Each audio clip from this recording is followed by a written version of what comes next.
Așa stă bine fiecare bun creștin, că atunci când pornește la o lucrare mai deosebită sau un drum mai îndelungat, știe că trebuie să ceară binecuvântarea lui Dumnezeu.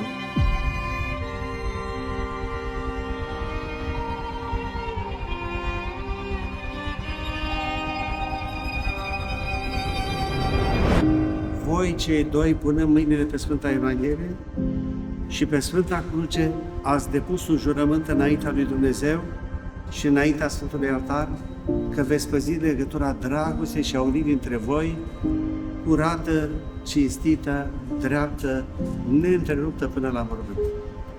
Vedeți? Ceea ce s-a petrecut astăzi de aici nu este întâmplător, ci face parte din lucrarea lui Dumnezeu.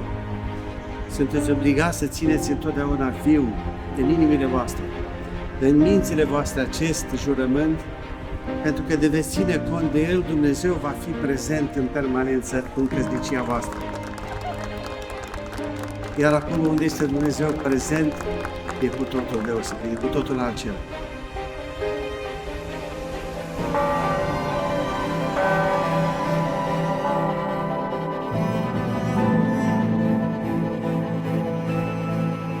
Adu-ți aminte, Doamne, Dumnezeu nostru, de rogul Tău, Vlad Alexandru, și de roaba Ta, Andra Elena, și binecuvintează-i.